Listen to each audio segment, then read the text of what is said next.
மக்களே, இதுதான் என்னுடைய காலை உணவு.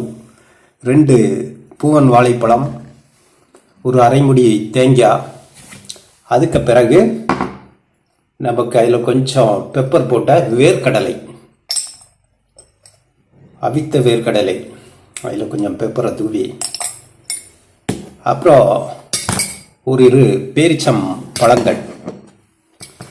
இந்த மாதிரிலாம் உணவை சாப்பிட்டா நமக்கு என்ன கிடைக்கும் அப்படின்னா, உடம்பு காரத்தன்மை, உடம்புல அமிலத்தன்மை காரத்தன்மை அப்படின்னு இருக்கு ரத்தத்தில். இந்த ரத்தத்தில் இருக்கிற அமிலத்தன்மை அதிகமாயிடுச்சுன்னு வைங்களேன், உங்களுக்கு பல்வேறு வியாதிகள் வர ஆரம்பிச்சிடும். உங்கள் உடல் பாதுகாப்பானதாகவே இருக்காது. அப்போ இந்த அமிலத்தன்மையை குறைத்து காரத்தன்மை உடல்ல அதிகமாக இருக்கணும். ஒரு 70% உங்கள் ரத்தத்தில் காரத்தன்மை இருந்ததுன்னா நீங்கள் ஆரோக்கியமாக இருக்க முடியும். உங்கள் உள்ளுறுப்புகளுக்கு நல்ல ரத்த ஓட்டம் நடக்கும். அப்போ இந்த சமைச்ச உணவு 3 வேளையுமே நான்வெஜ், மீனை வாங்குறேன், இறைச்சி வாங்குறேன், அதை வாங்குறேன், இதை வாங்குறேன்னு சொல்லி சமைச்ச உணவை சாப்பிட்டுக்கிட்டே இருந்தீங்கன்னா உடல்ல அமிலத்தன்மை வந்துடும், அதிகப்படியான வியாதிகள் வரும். அப்போ இந்த மாதிரியான உணவுகளை நீங்கள் சாப்பிட்டீங்கன்னா அமிலத்தன்மை குறைஞ்சிடும். காரத்தன்மை உடல்ல மிகைத்து வரும்போது எல்லா வியாதிகளுமே குணமாயிரும்.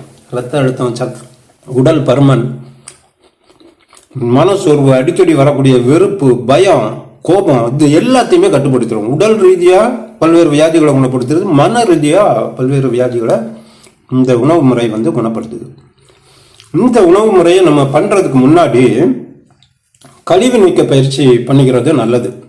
ஒரு 2-3 நாட்கள் தண்ணீரை மட்டும் குடிச்சு, இல்லைன்னா பழச்சாறுகளையும் தண்ணீரையும் குடிச்சு உடலை கிளீன் பண்ணிக்கிட்டு, அதுக்கு பிறகு இந்த மாதிரி பழங்கள், காய்கறி தினமும் குறைந்தது ஒரு வேளையாவது தேங்காய், வாழைப்பழம், அதே மாதிரி பேரிச்சம்பழம், இந்த மாதிரி சமைக்காத உணவுகளா சாப்பிடணும். இன்னொரு வேளை நம்ம முடிஞ்சதுன்னா பொரியல், கூட்டு, இந்த மாதிரி ஒரு உணவுகளை நம்ம சாப்பிடலாம். இப்படி நம்ம பண்ணிட்டு வந்தாலே நம்ம உடம்புல இருக்கிற இந்த ஏற்கனவே சொன்ன இந்த பயன்கள்லாம் நம்ம குறையும். உடல் எடை மிக கச்சிதமான ஒரு லெவலுக்கு வந்துடும். இந்த பயிற்சி, கழிவு நீக்க பயிற்சி நம்ம தொடர்ந்து கொடுத்துக்கிட்டே இருக்கிறோம்.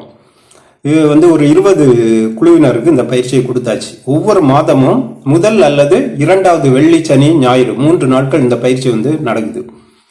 அதே மாதிரி இப்போ பழ விரதம், பழங்களை மட்டும் சாப்பிட்றது, அதை சாப்பிட்டா நமக்கு இதே மாதிரி பல்வேறு பயன்கள் இருக்கு. இந்த நூலை